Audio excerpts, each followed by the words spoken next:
양당 공히 공천을 둘러싸고 이러저러한 내홍을 겪고 있는 상황인데요. 오늘은 민주당 민주개혁진보선거연합 추진단 소속이신 김성환 의원 모시고 최근 공천 상황 그리고 당 선거 상황 좀 짚어보도록 하겠습니다.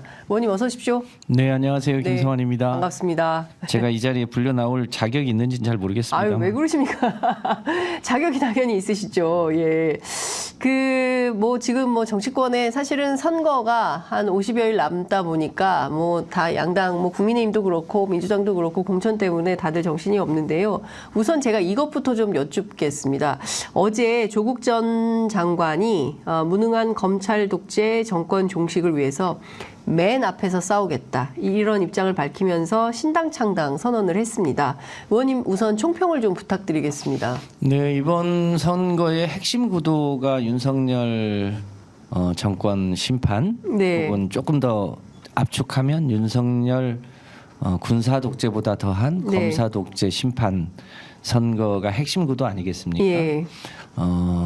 국민의 민생이나 안전, 평화 이런 모든 걸 다 제끼고 검찰의 수사권과 기소권을 독점하면서 온갖 전횡을 다 하고 있는 상황이기 때문에 네. 누구든 나서서 윤석열 검사 독재에 맞서서 싸우는 것은 이번 선거의 핵심 구도다라고 네. 보여집니다. 네, 이제 그런 면에서 이제 조국 전 장관이 그렇게 나선 것 저희로서도 이제 예측을 하지 못했던 상황인데 네. 정치라는 게 원래 일종의 각본 없는 드라마 아니겠습니까? 이제 네. 최종적으로 결국 국민들이 그 민심의 흐름들을 감안해서 판단할 텐데 네. 아직까지 이제 선언만 있었고 구체적으로 당이 창당된 건 아니기 때문에 차차 이제 우리 국민들이 어떻게 판단하는지 여부에 네. 따라서 그 흐름이 정해지지 않겠습니까? 제가 의원님 어제 취재를 좀 했는데요. 민주당 국회의원님들 그 단텔방 있잖아요. 거기에서 이제 이 소식이 전해졌을 때 그리고 나서 그 박홍근 단장의 이제 의견이 쭉 올라왔을 때 대체로 말씀이 없으셨다. 민영배 의원 정도만 좀 입장을 밝히고 다들 침묵이셨다. 사실입니까? 저는 아예 안 들어가 봐서 잘 모르겠는데 네. 이 상황을 어떻게 판단해야 되냐에 대해서 의원들이 아마 아직 생각을 다 정리하지 못해서 그러지 않았을까요? 네, 아직 조국 장관이 오늘 아침에 그 5.18 민주묘역에 가서 참배를 했는데요. 쓰러지지 않는 5.18 정신으로 검찰 독재에 맞서서 대한민국의 민주주의를 지키겠습니다. 이렇게 방명록을 남기고요. 지금 그 민주개혁 그 진보 선거연합에서 고려 대상이 아니다라고 이제 박홍근 단장이 밝혔기 때문에 그에 대해서는 그 마음 이해한다. 그리고 독자 노선 가겠다. 이렇게 얘기를 했습니다. 이해한다. 제 길을 가겠습니다. 이제 이런 건데요. 그러면 어떻게 되는 겁니까? 따로 가는 겁니까? 따로 또 같이 가는 겁니까? 어떻게 상황 설명을 해야 될까요? 이제 민주당이 이 준연동형으로 갈 거냐 혹은 병립형으로 갈 거냐 이 논의 이전부터 사실은 이제 진보당이나 네. 정의당. 녹색 정의당이나 이제 새진보연합이나 이런 분들과 이제 시민사회가 함께 준연동형을 염두에 둔 협의를 했지 않습니까? 네. 그 협의에 이제 우리 민주당도 함께 참여를 했는데 네. 시작할 때는 일종의 원내의 의석을 갖고 네. 있는 정당하고 협의를 하겠다고 네. 했기 때문에 그 원칙을 이제 아직 실체가 명확하지 않는 조국신당을 포함한다는 것은 일단 현재 상황상 맞지 않다고 보여지고 네. 이제 그런 면에서 우선 현재 협의한 틀 내에서 하는 게 우선 타당하다고 보여지고 네. 조국신당 문제는 이제 그 후에 판단해야겠죠. 네. 일단 이제 조국신당이 창당을 하고 그다음에 창당한 후에 정당에서 어떤 방침을 정하느니 어떤 선거 전술을 정하는지에 따라서 그러면 함께 할 수도 있는 겁니까? 현재로서는 이제 소위 연석회의에 참여하는 정당을 위주로 한다고 봐야 할 것 같고요. 네. 세상 일은 앞으로 또 어떻게 벌어질지는 알 수 없으나 일단 현재 원내 의석을 갖고 있는 정당과 협의를 우선한다고 했기 때문에 네. 일단 그 원칙에 따라 사는 게 맞는 거 아닌가 싶습니다. 아, 그렇군요. 그러면 의원님 일단은 현재 원칙은 그런데 향후는 어떻게 될지 모른다.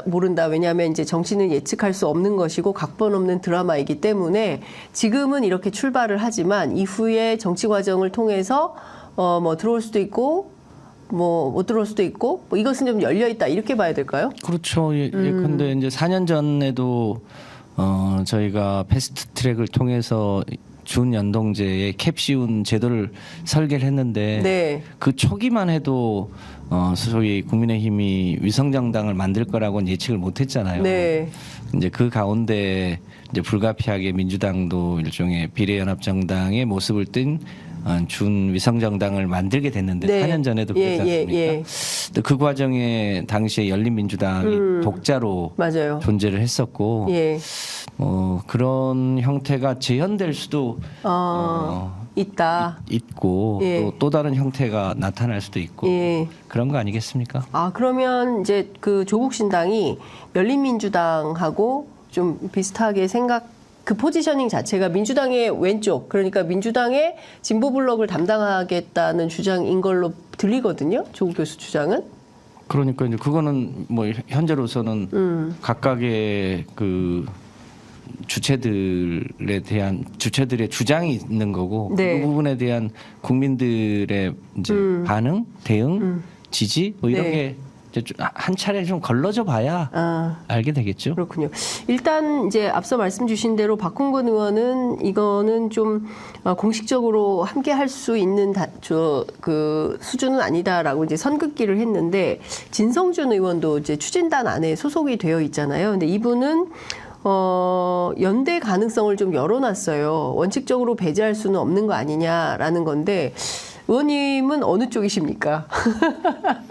박홍근 단장의 고민을 네. 충분히 이해하고 그것이 추진단의 공식 입장은 아니지만 네. 협상의 대표자로서 그 뭐랄까 협상을 해야 되는 파트너들이 있는데 네. 그 파트너들하고의 관계나 신뢰 등을 고려하면 일단 거기에 충실하는 게 맞지 않겠습니까?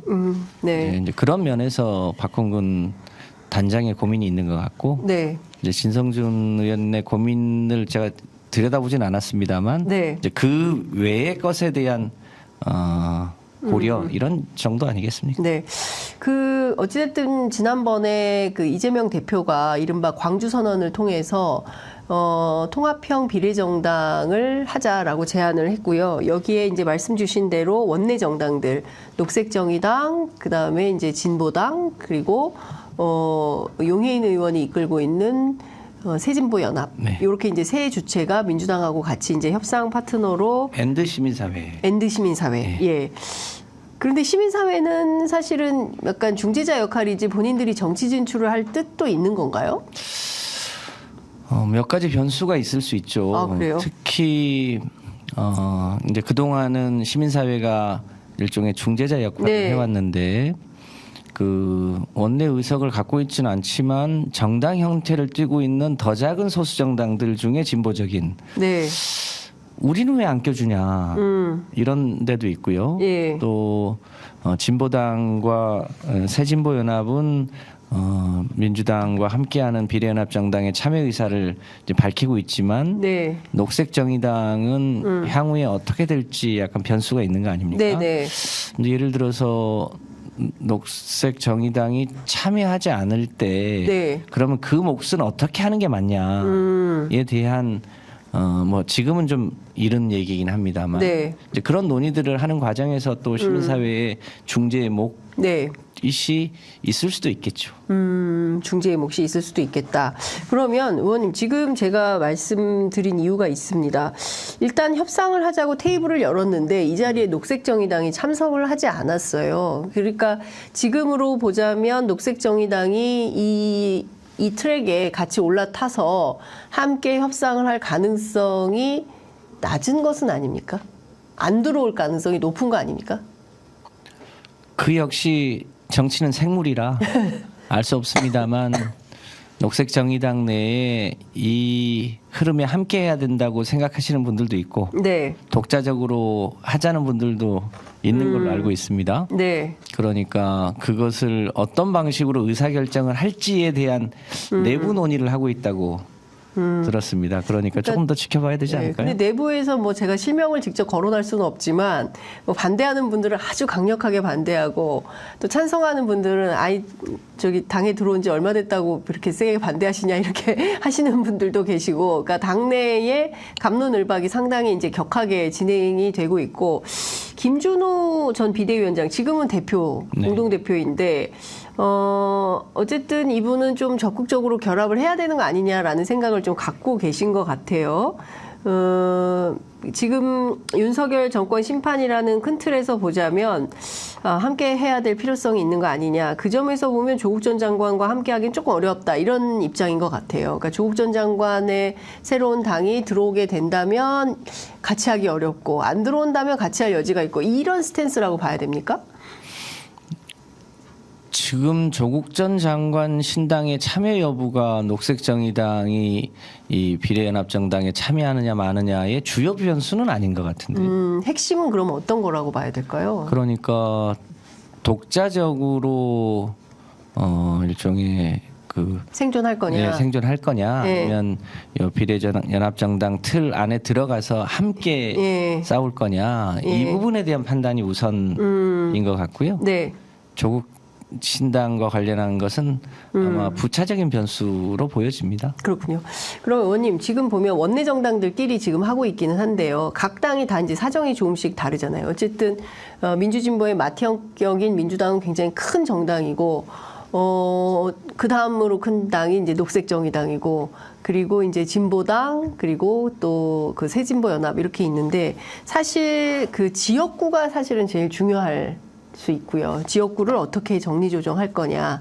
예컨대 뭐 당선 가능한 야당 전술을 써서 민주당 중심으로 판을 짜고 비례를 좀 조정하는 이런 방식으로 할 거냐. 아니면 기존에 있는 진보 정당들이 이제 차지하고 있는 지역구 의석들이 있지 않습니까? 이제 여기에 민주당이 무공천하는 방식으로 그 지역구를 보장해주는 전술을 쓸 거냐. 지역구는 뭐 이렇게 하고, 뭐 일단 지역구부터 이런 전술에 대해서는 좀 민주당은 어떤 생각이세요? 지금 그러니까 큰 틀로 보면 세 가지가 작동하고 있는 겁니다. 네. 소위 이제 정책 연합과 관련해서 네. 이 소위 이 비례 연합 정당에 참여하고 있는 정당들이 국민들에게 우리 총선에서 이런 비례 연합 정당을 만드는데 네. 이 정당이 무엇을 지향할 거냐. 예를 들면 이제 윤석열 정부가 초유의 거부권을 무한정 네, 네. 하고 있는데 네. 그 거부된 주요한 법안들이 있지 않습니까? 그렇습니다. 양곡법도 있고 간호법도 네. 있고 예. 노조법 2, 3조도 예. 있고 예. 방송 관련한 법도 있고 예. 이런 법들이 담고 있는 사회적 가치들이 지금 다 무너지고 있는 거죠. 훼손되고 지체되고 예. 있는 거잖아요.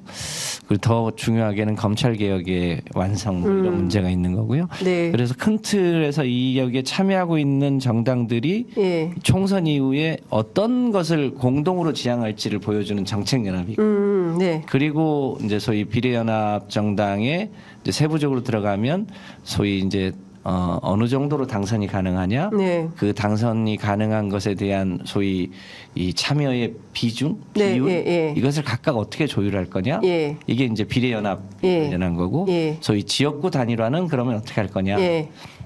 지금 말씀하신 예. 그 부분은 그럼 어떻게 조율할 거냐인데. 예. 이거를 각각 나눠서 하기는 어려울 것 같고요. 큰 틀에서는 일종의 일괄 타결할 수 있는 것을 원칙으로 해서 진행을 하고. 예, 예, 예. 근데 뭐 그렇다고 해서 그걸 다 뭐 그럼 타결이 안 되면 그러면 없던 일로 해 이렇게 하기가 어렵기 때문에 네. 기본적으로는 비례와 지역구의 단일화 문제를 한꺼번에 논의하고 네. 그 과정에서 이제 소위 최대 공약수를 예. 찾아가는 과정이 일종의 정치 협상 과정이라고 봐야죠.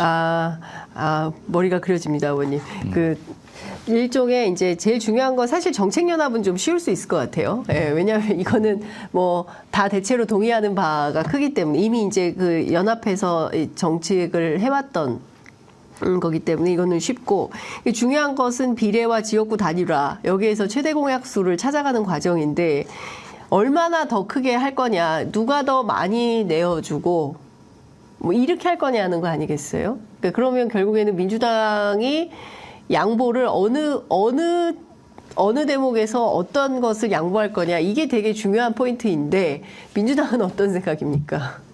그러니까 이 비례연합정당을 만드는데 참여하겠다. 우리가 독자적인 소위 위성정당을 만들지 않고 네. 국민의힘처럼 예. 비례연합정당에 참여하는 것 자체가 사실은 큰 양보 아닙니까? 예. 우리가 독자적으로 할 경우에 사실은 배출할 수 있는 비례 의원의 총수가 있는 건 네, 네. 사실은 그 부분을 상당하게 이제 소수 정당에게 양보해야 되는 거지 않습니까? 그렇죠. 이제 그런 면에서 우선 민주당의 큰 양보가 지금 선행되어 있는 예, 아직 예. 구체적으로 예. 배분의 비율이나 이런 걸 논의하지는 않았습니다만, 네. 그러니까 그 정신이 일단 살아 있다고 보여집니다. 네. 그런데 그 최종적으로는 결국은 이기는 선거를 해야 되잖아요. 그렇죠. 양보가 목표가 아니고 예. 양보하면 이길 수 있는가까지를 다 검토해서 네. 최종적인 결정을 해야 되는 거 아니겠습니까? 예. 이제 그런 면에서는 지역구는 소위 단일화, 양보라기보다는 지역구는 단일화. 단일화를 예. 해야 되는 게 아니냐. 예. 왜냐하면 최종적으로는 예. 국민의힘 후보를 이길 수 있는가에 대한 누가 더 이길 수 있는가, 이건 좀 검증이 필요한 것이기 때문에 네. 그것도 포함해서 아마 협의를 하게 되지 않을까 싶습니다. 그런데 후보 단일화를 하려면 과거에도 우리가 많이 봤지만 이 단일화 협상 과정에서 깨지고 막 이건 뭐 지난 대선 때도 마찬가지였던 것 같고요. 뭐 여론조사로 합니까? 그건 뭐 방법이 주체들끼리 예, 협의하기 나름이겠죠. 예. 근데 여론조사, 그러니까 후보 단일화를 했을 경우에는 민주당에게 굉장히 유리한 거 아닌가요? 그것도 다 포함해서 검토해야 되겠죠. 네. 그러니까 단일화 협상이 제일 중요하고 여론의 지형에서는 민주당이 더 지역에서는 훨씬 유리할 것 같은데요. 그러면 예컨대 이제 뭐 제가 좀 구체적으로 설명을 좀 드리자면 전주의 강성 의원, 그 다음에 고향의 심상정 의원, 그 다음에 이제 울산의 그 진보당 의원들을 좀 해볼 수 있을 것 같고요. 이 동네마다 이렇게 나서는 것들. 그렇습니다. 부산도 있고 창원도 있고. 부산도 있고 창원도 있고. 예, 이런 데는 그러면 기본적으로 조국 전 장관이 주장했던 지역구에서 윤석열 심판을 위한 1대1 구도를 만드는 게 굉장히 중요하다라고 얘기를 했는데요. 그러면 이 방식대로 가게 된다라고 볼 수 있을까요? 여기에 대체로 주체들이 동의합니까? 1대1 구도를 만들어야 된다는 데에 대해서는 아마 대체로 합의가 가능하지 않을까 싶습니다만, 네. 제가 협상의 주체는 아닌데, 네. 그런데 누구로 1대1을 할 거냐, 네. 이 부분에 대해서는 협의를 해봐야 하겠죠. 이제 그런 면에서 비례를 어느 정도로 네. 각 당이 배분할 거냐, 방식을 어떻게 할 거냐, 이런 거하고도 사실은 다 연동되어 있는 문제라고 봐야 합니다. 그러면 예컨대 그 녹색정의당의 경우에는 경기 고양 갑의 심상정, 인천 남동을의 배진교, 광주 서을의 강은미, 여영국 전 의원의 이제 뭐 말씀해주신 이제 창원 뭐 이런 등지가 되는데, 지역에서 이렇게 하면 비례에서는 조금 당신들도 양보해라 이런 게 가능할까요? 그럼 뭐 여기서 다 협상의 디테일한 부분을 다 얘기할 수는 없지만, 없고, 예. 얼개만 테이블 안에서는 여러 가지 논의를 다 할 수 있지 않겠습니까? 네, 그렇군요. 그러면 이제 민주당이 일단 큰 틀에서 후순위로 뭐 10번 아래로 민주당 후보들을 배치하는 전략도 있고, 퐁당 전략도 있고, 퐁퐁당 전략도 있다. 뭐 이제 지난 그 협상 과정에서도 이제 그런 것들은 이제 논의가 됐었다라고 얘기를 하는데요. 이번에도 그러면 그런 방식으로 갈 가능성이 높을까요? 민주당의 이제 협상에 참여하는 사람들이 내부적으로 우리는 대체로 어느 정도 구상을 갖고 협상을 할 것인가에 대한 내부 전략은 네. 세운 바 있고요. 예. 근데 그걸 다 여기서 공개하기는 어려우니 네. 우선 협상이 조금 더 구체화된 다음에 하나씩 그 밝히는 게 맞지 않을까 싶습니다만, 네. 다양한 경우의 수들을 다 예. 내부적으로 검토해 놓은 건 사실입니다. 예. 아, 내부적으로 다 검토를 해놓고 있다. 그럼 공개는 언제 합니까, 의원님? 일단 협상이. 협상 파트너들이 있고 예. 그 파트너들하고 뭐 전체적이든 개별적이든 예. 협상을 해서 그 내용을 좀 압축한 다음에 하는 게 예의 아니겠습니까? 그렇죠. 그거를 우리끼리 다 정해놓고 뭐 하려면 하고 말리면 말아 이렇게 할 수는 없는 거잖아요. 네. 협의해봐야죠. 네. 일단 중요한 뉴스는 일괄 타결을 원칙으로 한다. 그것은 정책연합부터 지역구 비례 후보 단일화 여기까지다. 이것은 이제 뉴스인 것 같습니다. 오늘 인터뷰가 굉장히 흥미진진합니다. 자, 그러면 의원님 중요한 포인트는요.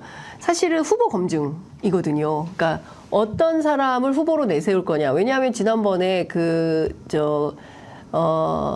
더불어 시민당의 이제 조정훈 의원의 케이스 같은 경우, 그 다음에 지금 양정숙 의원도 개혁신당으로 갈 가능성이 높다라는 전망이 나오고 있고, 이분은 어쨌든 지난 또 고소고발 사건들도 있었고요. 그리고 결국엔 지금 무소속으로 남아있는 이런 상황인데요. 이러지 않으려면 후보 검증이 굉장히 중요한데 이 후보 검증을 어떻게 할 거냐. 이게 또 중요한 포인트이고 또 의원님께서 지금 또 인재 영입 맡고 계셔가지고요. 이 부분은 어떻게 지혜롭게 풀어가야 될까요? 그거는 두 가지 과정을 거쳐야 될 것으로 보여집니다. 네. 우선은 이제 각 당에서 아직 협의를 진행을 해야 됩니다만 네. 이제 각 당의 일종의 이제 포션이 정해질 가능성이 네. 있지 않습니까? 예. 그러면 1차 검증은 그것을 추천하기로 한 정당에서 책임 있게 1차 검증은 예. 우선 하고 추천당에서. 네. 예. 그리고 소위 이제 비례연합당 아직 당명을 정하지 못했습니다만 네. 그 비례연합당이 이제 공식적으로 구성이 될 텐데 네. 그 구성된 그 당에서 네. 이제 각 당에서 추천한 분들에 대한 책임 있는 검증은 사실은 그 단위에서 네. 최종적으로 해줘야 네. 합니다. 그래서 만약에 그 안에서 정한 룰에 따라서 좀 후보로서의 검증이나 예. 자질이나 여러 가지 요소들이 부적합하다고 하면 예. 해당 이제 그분을 추천하신 정당에 이제 소위 재추천을 의뢰할 수도 있겠죠. 예. 그래서 그것을 역산해서 보면 창당 작업은 좀 속도감 있게 추진을 하고 네. 그 창당하는 과정에서 네. 각 당은 뭐랄까 빠르게 협의해서 후보 추천 작업들을 거치고 네. 최종적으로는 이제 새로 만들어지는 네. 일종의 비례연합당에서 최종적인 책임을 져야 되지 않겠습니까? 네. 그래서 거기서 다시 뺏겠다고 오른 시간까지 감안해 보면 네. 창당도 좀 속도감 있게 해야 되고 네. 후보의 추천과 검증도 각 당에서 1차 예. 또 이 비례연합당에서 2차 예. 검증을 해서 예. 최종적으로는 비례연합당의 후보로 나가는 거기 때문에 네. 네. 거기에서 이 검증도 충실하게 할 수 있도록 그 내에 이제 일종의 검증 기구를 잘 네. 만들 필요가 있는 거죠. 예. 지난번에도 보니까 시간이 없어가지고 하루 이틀 사이에 막 후루룩 해버린 이런 측면이 네. 있어서 제일 중요한 거는 일찌감치 후보 검증을 철저하게 하는 것이다. 네. 그리고 또 중요한 포인트는 당선 가능성 아니겠습니까? 비례 경우에는 그게 없겠네요. 네, 당선 가능성 문제라기보다는 이제 그 후보의 추천이 적절하냐, 적절하냐. 그분이 이제 의회 의원이 됐을 때 그 분야를 얼마만큼 잘할 수 있는 분이 추천됐느냐, 예. 이런 부분에 대한 이제 국민의 평가가 있겠죠. 네. 오히려 중요한 거는 예. 그 시기에 그 비례연합정당에 대한 일종의 국민적 지지를 네. 얼마나 확보할 수 있도록 할 거냐. 네. 특히 아무래도 이제 가장 큰 맏형 역할을 해야 되는 민주당을 네. 지지하시는 분들이 어느 정당이 비례연합정당이야 이거를 네. 쉽게 찾을 수 있어야 되잖아요. 네, 왜냐하면 예. 기호가 달라지는 거기 네, 때문에 네. 그래서 이제 그 부분에 대한 홍보 이런 것도 중요한데 네. 지금 선거법상 타당 선거 운동을 못 하게 되어 있는 거거든요. 예, 그러니까 그렇죠.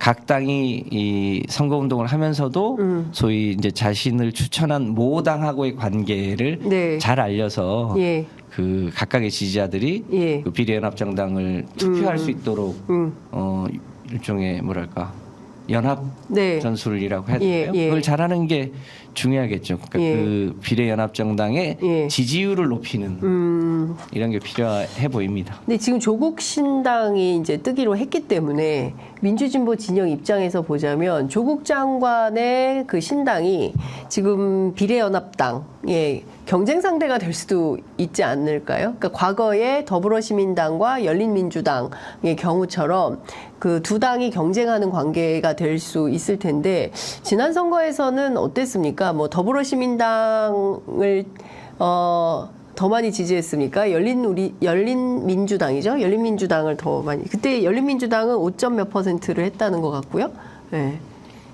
저희 당 입장에서는 당연히 더불어시민당에 대한 홍보를 직간접적으로 적극적으로 했고 4년 전 기억을 더듬어 보면 네. 당시 열린민주당이 한때 10%대 지지까지 올라간 적이 있었습니다. 열린민주당이요? 네. 네. 그리고 이제 최종적으로는 5%대 예, 예. 낮아졌습니다만 예. 아마 뭐 현재 상황은 알 수 없습니다만 예. 저희가 비례연합정당을 만들면 당연히 민주당은 그 비례연합정당에 민주당 지지자들이 투표해 줄 것에 대한 간접적 네. 홍보를 하게 되지 않겠습니까? 예. 그랬을 때 지난 뭐 4년 전과 비추어 본다면 조국 전 장관은 5% 정도? 그건 알 수 없죠. 알 수 없죠. 네. 예, 예. 어쨌든 뭐 캠페인 전략에 따라서 어떻게 될지는 좀 지켜보도록 하겠습니다. 그 의석수 조율은 어떻게 되고 있다고 봐야 될까요? 뭐 협상 과정에서 다 설명을 드릴 수는 없겠지만 제가 들리는 소문으로는 어느 정치 집단이 뭐 10석을 제안해서 지금 장사하는 거냐라는 비판도 있었다라는 얘기가 흘러나오기는 합니다. 처음 들어봅니다.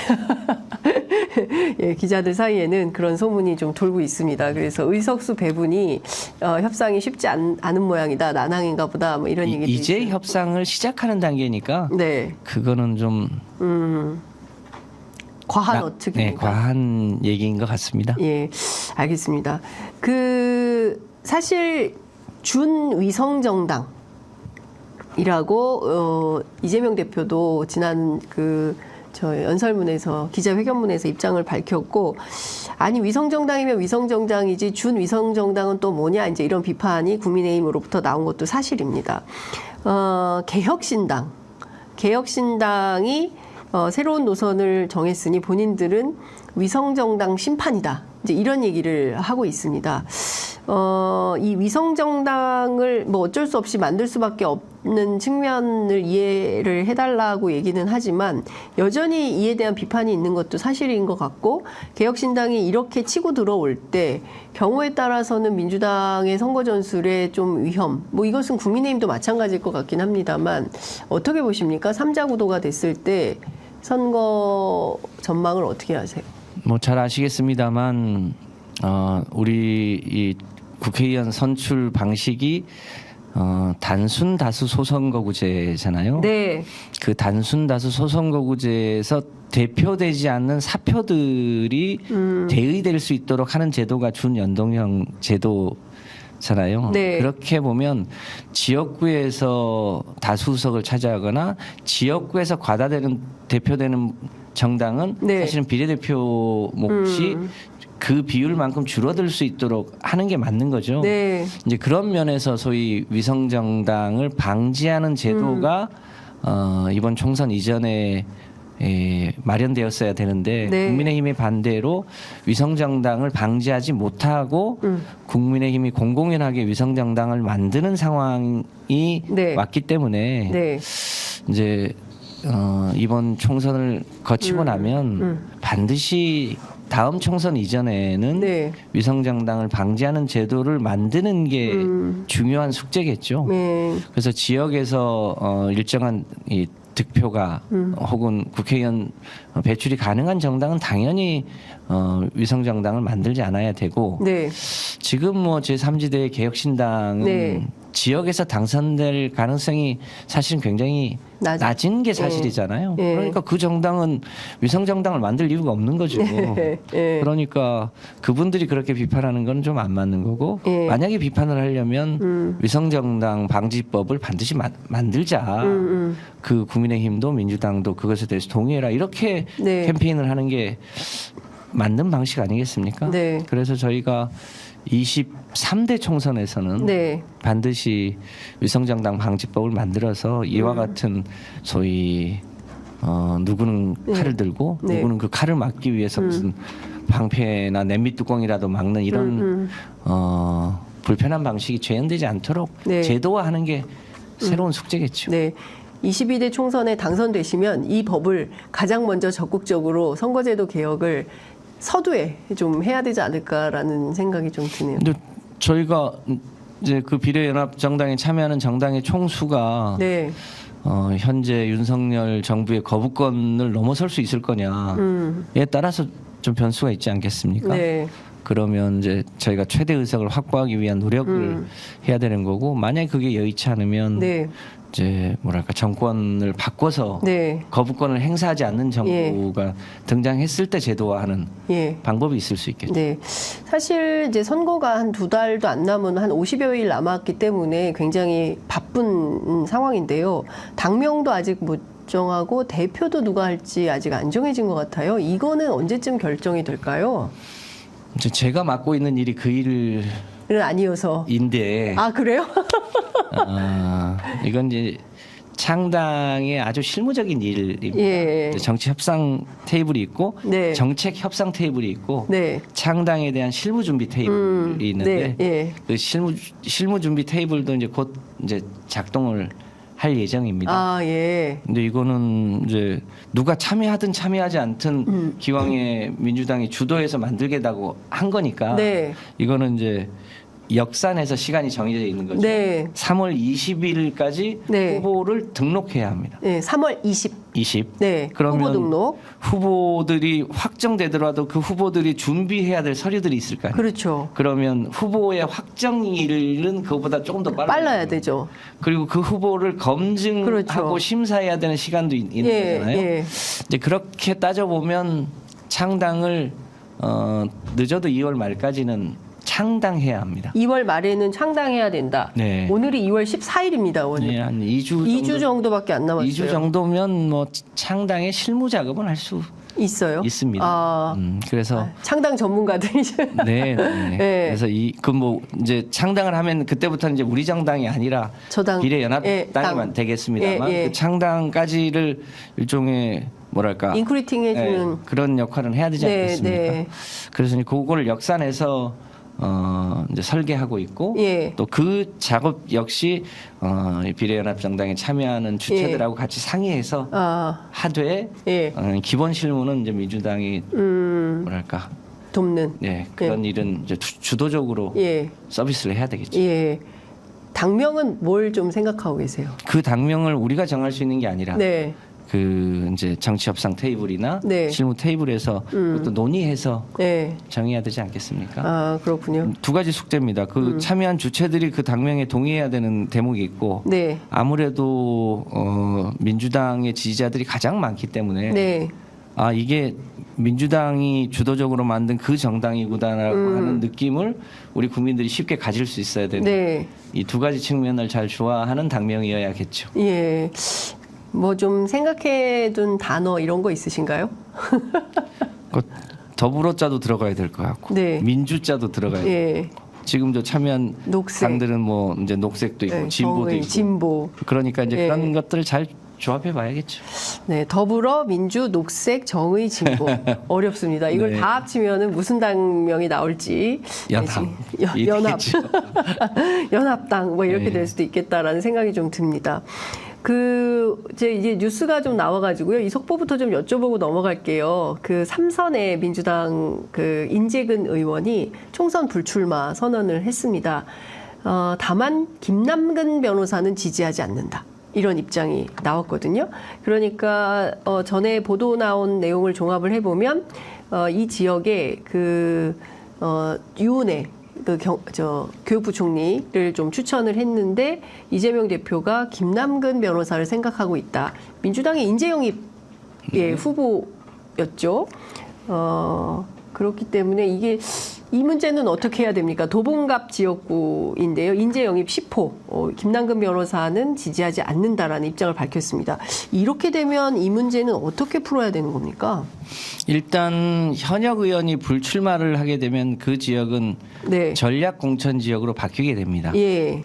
그 전략 공천은 이제 전략 공관위의 이제 소관이 될 텐데요. 네. 아무래도 해당 지역에 그러니까 불출마한 의원의 의견까지를 충분히 감안하고 네. 또 그 해당 지역의 지역적 특성 등을 고려해서 판단해야 되겠죠. 네. 그러니까 뭐 지금은 뭐라고 단언할 수 있는 상황은 아닌 듯합니다. 네. 그러면 이제 이랬을 경우에는 전임 지역구 국회의원이었던 인재근 의원의 의사가 좀 반영이 됩니까? 아니면 그런 의사랑 관계없이 당이 그냥 결정한 게 고려해야 되겠습니다만 예. 그것이 무슨 결정적 변수는 아닌 듯합니다. 결정적 변수는 아니다. 이러면 그렇게 되면 전략공관위로 넘어가게 됩니까? 그렇습니다. 예, 그러면 전략공관위에서 회의에서 그 지역을 누구를 보낸다 이렇게 결정을 하게 되는 거죠. 단수로 전략 공천을 할 수도 있고요. 네. 그 해당 지역에 뭐 준비하던 사람이 있으면 뭐 경선 할 수도 있는데 예. 그거는 이제 오늘 불출마 선언을 했기 때문에 네. 일단 이제 전략 지역으로 바꾸는 예. 작업이 있어야 될 거고요. 네. 그 내에서 어떤 부분을 배치하는 게 총선에서 승리할 수 있을지에 대해서는 내부 논의가 필요한 상황입니다. 네. 또 하나의 전략 지역이 있으니 바로 중성동구. 네. 인 것 같습니다. 임종석 전 비서실장이 이제 출마 입장을 밝힌 지역인데요. 이 지역도 지금은 전략 지역이죠. 왜냐하면 홍익표 원내대표가 그렇습니다. 불출마 입장을 밝히고 서초로 갔기 때문에 이 지역에 임종석 전 비서실장의 공천 여부를 둘러싸고 지금 몇 주간 이제 논쟁이 지속되는 것 같습니다. 설 전부터 계속인데요. 이건 좀 어떻게 해결돼야 된다고 보십니까? 슬기롭게 해결해야겠죠. 슬기롭게. 예. 예. 의원님 조금만 한 걸음만 더 들어가서 시청자 여러분들을 위해서 설명을 좀 해주시면 당의 고민도 있을 것 같고요. 또 임종석 전 비서실장에 대한 고민도 있을 것 같습니다. 그러니까 민주 진보 진영은 이번 선거의 핵심 구도가 네. 윤석열 소위 검사 독재 심판이라고 보는데 네. 그 구도를 국민의힘 입장에선 피하고 싶은 거 아닙니까? 예. 그러니까 무슨 운동권 심판 뭐 이런 얘기를 예. 하는데 대체로 국민들은 무슨 운동권 심판이냐 윤석열 심판이지 네, 네. 이런 여론이 훨씬 강한 거 아닙니까 현재? 그렇죠. 예. 그런데도 이제 소위 운동권 얘기를 하는데 아무리 보더라도 그동안 윤석열 정부가 지난 2년 동안 해왔던 여러 가지 소위 상상하지 못할 소위 비민주적인 행태가 더 심각한 문제 아닙니까? 그런데 이제 운동권 출신 국회의원들이나 정치인이 했던 아주 작은 실수를 침도봉대해서 네. 마치 그게 큰 문제인 것처럼 하고 네. 이제 그 상징으로 이제 임종석 실장을 얘기하고 있는 건데 네. 그렇게 상징화할 일인가 싶습니다. 이제 그런 면에서 소위 이 대한민국의 민주화 세대를 이끌었던 시대들이 있고 네. 그 시대에도 언젠가는 이제 장광의 물처럼 네. 흘러가지 않겠습니까? 예, 예. 이미 일부는 그 시대에 함께했던 김민기 의원이나 네, 네. 최정윤 의원이나 네. 또 그 전 세대였던 예. 김근태 의장의 사모님 예. 인재균 의원입니다. 예. 이런 분들도 다 이제 크게 보면 예. 민주화 운동 세대 아니겠습니까? 그렇죠. 근데 그게 이제 뭐랄까 나이가 든다든지 네. 혹은 본인의 역할이 끝난다든지 뭐 이런 과정에서 자연스럽게 그 다음 세대들로 전환돼 가는 거죠. 저희가 이번에 인재 영입한 분들 중에는 그런 운동권 경험을 가지면서도 예컨대 무슨 현대자동차 사장으로 갔다거나 네. 민생 분야에서 탁월하게 일하셨다거나 예. 이런 세대가 여전히 있고 네. 또 40대, 30대의 젊은 인재들이 네. 새롭게 진출하지 않습니까? 예, 예. 그렇게 융합되는 문제다라고 보여집니다. 그런 면에서 좀 과도하게 소위 보수 언론과 국민의힘이 임종석에게 이제 프레임을 걸고 있는 건데 네. 그 또한 슬기롭게 헤쳐나가야 될 숙제 아닌가 싶습니다. 네. 그 또 하나는 지금 서른 의원 오늘 단독 보도 나온 것이 서른 의원이 개혁신당으로 갈 가능성이 있다라는 보도도 나오고 있고요. 만약에 서른 의원이 탈당해서 개혁신당으로 가게 된다면 이거는 어떻게 보십니까? 저는 뭐 처음 듣는 얘기라 제가 판단할 일은 아니겠습니다만 네. 지금 이제 우리 당에서 소위 이 공직자 평가위원회에서 하위 평가를 받으신 분들에 대한 개별 통지가 네. 이제 되고 있는. 정황상 네. 이제 됐을 가능성이 있지 않습니까? 네. 이제 그 과정에서 일부 의원들이 하위 평가자로 이제 분류된 사실을 본인만 알고 있을 텐데 네. 그 페널티를 받고 경선에서 이길 수 있겠냐 아니냐에 네. 따라서 그럼에도 불구하고 경선에 참여하는 분이 있을 수도 있고 예. 경선에 참여하지 않고 네. 그러니까 탈당해서 다른 선택을 할 수도 있고 네. 뭐 그럴 텐데 뭐 그거 역시 뭐 본인의 선택 아니겠습니까? 그럼 여기도 전략 지역이 되는 거네요. 예컨대 만약에 탈당해서 그렇습니다. 개혁신당으로 가게 네. 되면요. 예. 그러면 의외로 그 전략 지역이 많아질 수 있겠네요. 전략 지역은 전체 지역구 선거구의 20%까지 네. 할 수 있습니다. 그러니까 지역구 개수로 보면 50개까지 50개. 가능하고요. 예. 지금 대략 한 17개에서 20개 정도가 예. 전략 지역으로 정해져 예. 있고 예. 좀 추가된다면 50개까지 가지는 않을 것 같고 그냥 뭐 대강의 예측상 네. 한 30여 개 내외의 전략 지역이 생길 것으로 예측됩니다. 네. 그렇군요. 그 이재명 대표가 새술은 세부대에 담아야 된다. 이제 어젯밤에 이제 한밤에 이 글을 올렸는데요. 그리고 우리는 미래로 가야 합니다. 이렇게 했는데 그래서 사실상 친명 공천을 하게 되는 거 아니냐라는 언론의 분석도 있습니다. 이 점은 좀 어떻게 보세요? 여기 담긴 행간에 담긴 메시지는 뭐라고 보십니까? 그냥 그 뜻 원론대로 봐줘야 되는 거 아니겠습니까? 예를 들면 네. 이제 인재근 의원님이 찾아오셔가지고 처음에는 사실은 오래전부터 불출마 생각이 있으셨는데 인재근 의원님이요. 한번 불출마를 하시겠다고 내부의 유력한 인사에게 표현을 하셨다가 네. 철회하시고 다시 출마 의지를 예. 갖게 되신 건데 여러분들과 그 해당 지역의 주민들은 이제 불출마하시는 게 좋겠다고 하는 네. 여론들이 많이 있었거든요. 네. 이제 그럼에도 불구하고 이제 본인이 의지를 다시 내신 건데 네. 사실은 이제 우리 선배 의원님들 중에 나이는 숫자에 불과하긴 하지만 네. 이젠 조금 후배들한테 물려주는 게 좋지 않을까? 이제 그런 분들이 있으신 네, 거죠. 네.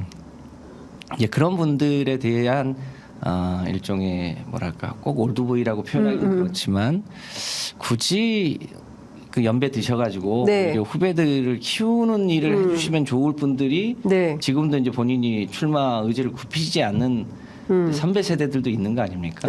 예. 아마 그분들에 대한 표현 아닐까 싶고 아, 올드보이를 향한 거다. 그런 것으로 보여집니다. 네.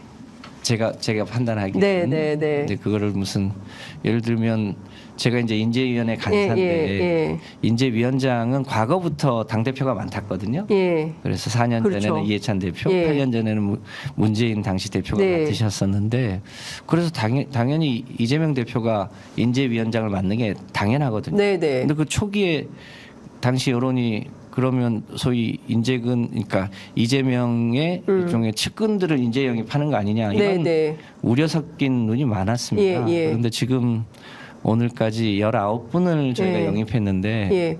단 한 명도 그런 것과 관련한 비판을 받지 않았거든요. 예. 이제 그런 분들이 사실은 이제 전략 지역에 배치되거나 네. 뭐 그렇게 될 텐데 이런 거를 소위 친명 공천이라고 할 수 있겠습니까?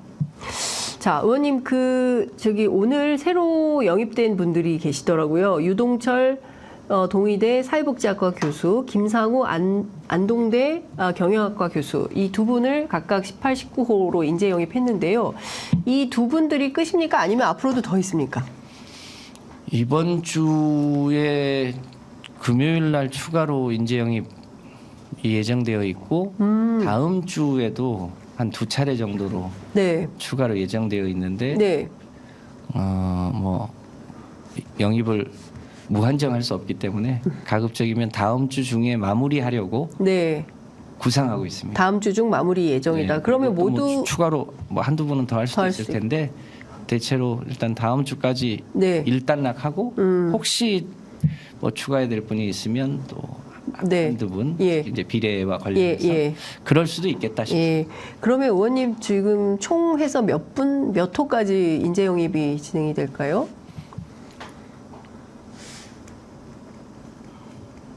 대략 25분에서 30분 사이 정도로 마무리 네. 해야 되지 않을까 싶습니다. 이제 대부분은 지역구 출마하고 이제 네. 저희가 비례 제도가 확정됐기 때문에 네. 이제 비례 후보도 일부는 영입하고 이제 나중에 절차를 거쳐서 네. 확정을 해야 되겠습니다만 그런 비례도 염두에 두고 이제는 일부 영입을 해야 되지 않나 네. 그렇게 보고 있습니다. 예. 그 일부에서 윤석열 후보, 대선 후보 시절에 캠프에 결합했던 사람들까지도 왜 민주당이 영입을 해야 되는 거냐, 이에 대한 비판이 좀 있는 분이 있더라고요. 이 점은 좀 어떻게 보십니까? 네, 저희 당도 소위 외연을 확장해야 되지 않습니까? 네. 이제 그런 면에서 예를 들면 우리 당의 이상민 의원이 국민의힘으로 갔지 않습니까? 예. 그게 바람직한지는 모르겠습니다만, 예. 이제 국민의힘 내에서도 실제로 깊이 참여해 보니 도저히 국민의힘의 가치나 뭐 국가 운영 방식에 동의가 안 되는 분들이 꽤 많이 있는 걸로 알고 네. 있습니다. 예. 그런 분들 중에 우리 민주당의 가치나 혹은 역량이 있는 분을 저희가 모시는 것은 우리 당의 외연을 넓히는 데 저는 기여할 수 있다. 네. 그리고 이제 그 지점 중에 한 분이 예를 들면 이현주 의원 같은 분이죠. 네. 저희 당에 있다가 예. 여러 과정을 거쳐서 국민의힘에 갔었는데 네. 가서 보니 민주당이 낫더라. 그렇죠. 이제 예. 그래도 이걸 친정이라고 표현할 수 있는지 모르겠습니다만 네. 훨씬 그래도 민주당이 더 민주적인 것 같더라라는 느낌을 본인이 가서 보니 느끼지 않았겠습니까? 네. 그런 분들을 저희가 영입하는 거는 우리 당의 외연을 넓히고 장차 저희 당이 다시 재집권을 하기 위해서는 소위 천하의 인재를 다 모아서 네. 그 국가 운영에 적재적소에 배치해야 되지 않겠습니까? 네. 그런 취지로 이해해 주시면 이현주 전 의원은 어떻게 되는 겁니까? 뭐 아직 완전히 문이 닫힌 것 같지는 않은데 여전히 당내에서 네. 우려나 비판이 있으셔서 네. 아직 무슨 최종적으로 답을 정해놓은 것 같지는 않습니다. 근데 이런 비판은 어떻게 보십니까? 인재 영입이 많이 됐지만 사실은 몇몇을 제외하고는 눈에 띄는 그 영입 인사가 없지 않냐라는 비판도 있거든요. 그런 점은 좀 어떻게 보십니까? 그러니까 뭐 과거의 경우에는 국민들이 주목할 만한 그런 인재 영입이 있었다면 이번에는 김구 선생 손자 말고는 눈에 띄는 분이 없다, 뭐 이런 비판도 있거든요. 초기에 유삼영 정총경이 영입됐을 때 네. 그리고 두 번째로 이재성 씨가 꽤 훌륭한 인재인데 부산에 네, 가겠다고 할 맞아요. 때 예, 그때 주목을 받았죠. 그리고 그 천문연구원의 황정아 인공위성을 만드는 네. 박사가 직접 참여하고 더군다나 비례가 아니라 지역구에 간다고 할 때 네. 그리고 이제 김구 선생의 증손 그리고 공교롭게도 저 딱 타이밍이 맞았는데 국민의힘이 삼성전자 사장을 영입할 때 네, 저희가 현대자동차 공영훈 사장을 영입하지 맞아요. 않았습니까? 저희 당 입장에서는 소위 대기업의 오너 출신이 인재 영입된 사례가 극히 드물었거든요. 네. 그때도 상당히 주목이 있었죠. 그리고 지금 이제 회자되고 있는 김남근 변호사는 소위 민생 영역에서는 대한민국의 타의 추종을 불허하는 거의 삼선급 인재 아닙니까? 그럼 그렇게 보면 네. 뭐랄까 무슨 아주 뭐 박지성이나 김연아나 뭐 이런 분은 아니지만 각 영역에서 네. 거의 이 전문성이나 자기 역할을 충분히 해나갈 수 있는 분들이 전 영입된 거다. 이렇게 봐주시는 게 더 맞는 거 아닐까 싶습니다. 이런 비판은 어떻게 보십니까? 소위 이제 공관위원장께서 윤석열 정권 탄생에 책임이 있는 분들에 대한 비판적 접근을 하지 않았습니까? 이 부분에 대해서 좀 일단 어떻게 보시는지 요거 하나 하고요. 또 하나는 지금 앞서 말씀드렸던 신용환 교수, 이분은 사실상 윤석열 캠프에 있었던 분인데 이분이 적절하냐에 대한 아까 말씀을 주시긴 하셨습니까? 요 맥락에서 좀 다시 한번 설명을 좀 주신다면 어떨까요? 저는 개인적으로는 우리 공관위원장이 왜 그런 표현을 쓰셨는지 제가 물어보질 못했습니다. 네. 다만 지난 대선 때 네. 저희가 뭐 0.7% 차든 어떻든 졌지 않습니까? 네. 그러면 사실은 모두 민주당과 문재인 정부에 참여했던 모두의 책임이지 네. 특정한 개인이 그 책임을 도맡아서 일종의 희생양이 되는 건 적절치 않다. 네. 책임이 없는 사람이 누가 있겠습니까? 전들 책임이 없겠습니까? 뭐랄까 그 물타기하자는 취지가 아니고 네. 윤석열 정부를 탄생하는 데는 여러 가지 면에서 우리의 부족함이 있었고 그 부족함을 반추해 가면서 다시 재집권을 위해서 노력해야 되지. 네. 누구는 책임이 있으니까 빠져 이렇게 얘기할 일은 아닌 것 같다라고 생각합니다. 네. 끝으로 이것 좀 여쭤볼게요. 이제 대충 마무리가 된다 하더라도 여러 명들에 대해서 특히 이제 문재인 정부 출신, 특히 장관 출신들에 대한 문제가 좀 어떻게 될 거냐에 대한 것도 주목을 받고 있는 게 사실이거든요. 특히 추미애 전 장관의 역할론 뭐 이런 게 나오고 있는데 이 포인트는 좀 어떻게 보시나요? 지역구로 가십니까? 아니면 어느 지역에 출마를 하시게 될까요? 알 수 없죠. 여전히 이제 법무부 장관 후에 본인이 네. 소위 검찰 개혁을 위해서 이제 싸우고 계시고 그와 관련해서 그 이후에도 역할을 계속 하고 싶겠다는 의지가 강하시고 네. 이제 그것에 맞는 적절한 지역이 어디가 될지는 뭐 현재로서는 이제 뭐 확정되어 있는 곳이 있는 건 아닌데 예. 또 그 역할을 계속 하면 좋겠다고 생각하는 또 우리 당내 열성 지지자분들도 계신 거 아닙니까? 그것을 감안해서 이제 최종적으로 배치를 해야 될 텐데 네. 뭐 이제 총선이 얼마 안 남았기 때문에 예. 가급적이면 이제는 뭐 멀지 않은 시일 내에 출마해야 될 지역이나 네. 혹은 뭐 그중 일부는 실제로 뭐랄까 의지는 있지만 네. 여러 가지 여건상 이제 불출마하게 되는 분들도 있지 않겠습니까? 네. 근데 이제 저희가 여당이면 네. 불출마하더라도 무슨 산하기관이나 혹은 다른 네. 이제 자리에 적절하게 배치하면 좋을 텐데 네. 저희가 야당이기 때문에 총선에 지역구 아니면 비례 아니면 이제 뭐 특별한 역할을 갖기가 쉽지 않는 네. 한계가 좀 있죠. 이제 그런 면에서 그 한계까지를 다 감안해서 당사자들에게 역할을 드리거나 양해를 구하고 또 그럼에도 불구하고 이제는 뭐 윤석열 정부가 처음 탄생할 때만 해도 앞길이 캄캄했는데 이제 뭐 심리적으로는 이미 이제 절반이 지나간 것 같은 느낌도 들지 않습니까? 요 총선 지나면 사실상 지방선거가 있긴 하겠습니다만 결국 대선 국면으로 네. 조금씩 이제 넘어가게 될 텐데 저희가 민주 개혁 진보 세력의 총 역량을 모아서 대한민국이 눈떠보니 후진국에서 다시 선진국으로 네. 우리 사회 여러 가지 이 소위 기후 위기와 소위 불평등 문제를 해결해 나가면서 소위 선진 대한민국으로서의 역할을 하기 위한 소위 민주당의 역할, 네. 요것에 대한 이제 새로운 분야별 일종의 세대우 캐비넷과 같은 예. 그런 역할들에 대한 준비를 총선에 100%는 다 못하더라도 네. 그 일도 이제는 차차 준비해 나가야 되는 거 아닌가 싶습니다.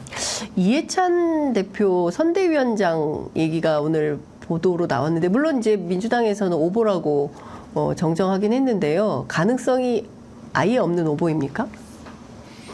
제가 이해찬 대표 비서실장 출신이어서 예. 저한테도 취재가 많이 전화가. 왔었는데 예. 현재까지는 오보인 것 같습니다. 현재까지는 네. 예. 이제 다만 이제 어떤 분이 이제 선대위원장을 맡아야 될지 예. 네. 손꼽아 보면 그 후보군으로 거론되는 분이 네. 뭐 이렇게 아주 많은 건 아니지 않습니까? 예. 뭐 전직 총리 두 분 아닙니까? 네, 네. 예. 그 이해찬 총리도 전직 총리 군에 그렇긴 하죠. 있으니까 예. 네, 그런 분들 중에서 예. 아마 되지 않을까 싶으니까 후보군으로는 있을 수 있는 것 같은데 이것도 이제 지금이 2월 중순이라 네. 2월 말 3월 초면 이제 뭐랄까 선대위를 띄워서 일단 그야말로 본격적인 출전을 네. 해야 되지 않겠습니까? 그렇죠. 이제 그러니까 이 문제도 이제 곧 정해지겠죠. 예. 그러면 지금 뭐 통합선대위 띄워야 된다라고 그 김부겸 전 총리, 정세균 총리 설이 나왔는데 3총리가 하십니까? 그러면 이해찬 총리, 김부겸 총리, 정세균 총리 세 분이 하실까요? 제가 예. 지도부가 아니어서 그 부분은 뭐 제가 알 수 없는 범위입니다. 그렇긴 하지만 여전히 살아있는 카드다. 완전히 배제할 수는 없다. 이런 말씀으로 정리하면 될까요? 그렇죠. 네. 뭐 최근에 저녁 때 한번 뵀는데 네. 여전히 세상에 대한 분석력이나 예. 판단력이나 이런 거 뭐 과거 4년 전에 이 21대 총선을 치를 때의 그 뭐랄까 지혜나 네. 판단력 예. 이런 게 여전히 살아 계시더라고요. 예, 하셔도 되겠습니까? 그 이번 총선은 역시 윤석열 정부 심판론 이거가 시대 정신일까요? 아니면 한동훈 위원장 주장하는 대로 운동권 심판론이 될까요? 시민들이 어떤 선택을 할 거라고 전망하십니까? 결국 국민들이 판단할 텐데 제 기억으로 그 여론조사상 거의 윤석열 정부에 대한 지지도 네, 그래서 대략 한 60에서 65가 잘 못한다는 그렇죠. 거고 잘한다가 30에서 35를 왔다 갔다 하는 거 아닙니까? 네, 그와 거의 비슷하게 나오는 것 같더라고요. 윤석열 심판이 그와 같고 운동권 심판이 윤석열이 잘한다고 얘기하는 사람은 운동권을 심판해야 된다고 하고 네, 윤석열이 못한다고 하는 사람들은 검사 독재를 심판해야 된다고 하고 그 비중이 대략 3.5 대 6.5 네. 그 언저리였던 여론조사를 본 기억이 있습니다. 뭐 구도가 후보 비슷하지 않겠습니까? 그러게요. 예. 후보 뭐 대진표가 좀 짜여져 봐야 알겠지만 민주당은 이번 선거에서 판세를 좀 어떻게 보세요? 그러니까 압승할 수 있다고 보십니까? 아니면 특히 수도권에서 어떻게 될 걸로 보세요? 워낙 전략을 오래 하셨어. 예. 선거는 방심하는 순간 어떻게 될지 모른다고 해서 저희가 늘 뭐랄까 국민의 민심의 저류에 흐르는 걸 잘 읽어야 되는데 네. 국민들이 가장 싫어하는 것 중에 하나가 오만함이더라고요. 그래서 유리하다고 할 때 더 우리가 부족한 게 없는지 더 혁신해야 될 게 없는지 네. 들여다보고 더 겸손하게 더 뭐랄까 슬기롭게 더 빠르게 변화하고 또 국민의 마음속에 함께하려고 하는 노력 네. 이거는 앞으로 선거 50일 동안 여전히 살아있는 거라 저희가 여전히 윤석열 심판에 대한 국민들의 소위 분노, 심판 분위기 네. 이게 살아있다고 하더라도 네. 우리가 소위 자만해지거나 오만해지거나 이러면 민심이 하루아침에 바뀔 수 있습니다. 그렇죠. 그런 면에서 더 겸손하게 더 혁신하고 미래로 가려고 하는 여러 가지 노력들이 앞으로도 계속돼야 되지 않을까 싶습니다. 네, 그 일각에서는 지도부 헌신론 이런 얘기 하지 않습니까? 예컨대 뭐 한동훈 비대위는 그래도 뭐 이렇게 저렇게 해서 영남 중진들 이렇게 지역구도 바꾸고 불출마도 시키고 뭐 이런 방식으로 하는데 지도부부터 뭔가 헌신하는 자세를 보여야 되는 거 아니냐라는 비판은 어떻게 들으세요? 저도 뭐 그 취지에 동감합니다. 네, 취지에 실천, 결단 이런 것도 필요한 거 아닙니까? 그건 이제 당사자가 해야 돼. 당사자들의 몫이죠. 당사자들의 몫이다. 알겠습니다. 끝으로 한 말씀 듣고, 아이고, 시간이 지났네요. 마무리하겠습니다. 의원님, 뭐, 끝으로 꼭 당부하시고 싶으신 말씀 있으면 한 말씀 듣고 마무리하겠습니다. 예, 장윤선의 취재 편의점에 불러주셔서 감사하고요. 이 취재 편의점이 매우 뭐랄까 제가 이제 가끔 청취합니다만 그 지금 시기에 그 굉장히 주요한 정곡들을 네. 꽤 깊이 있게 취재하려고 노력을 많이 하시는 것에 대해서 네. 개인적으로 경의를 표합니다. 네. 의원님 말씀을 세세하게 해주시고 가셔야 이제 그걸 보시는 다른 의원님들이 보고 판단하십니다. 지난 얘기입니다만 예. 사실은 인재와 관련해서는 저는 절대로 단독을 안 주는데 네. 그때 맞아요. 오버상 단독을 내셨습니다. 오보? 어떤 거였죠? 유삼영 3호. 아, 냈죠. 저희가 네, 찍어서 냈습니다. 네. 맞았잖아요. 네. 그만큼 예지력이 있으신 것 같습니다. 예, 하여간 의원님 종종 모셔서 중요한 말씀 듣도록 하겠습니다. 오늘 함께해 주셔서 너무 감사드립니다. 네, 고맙습니다. 고맙습니다.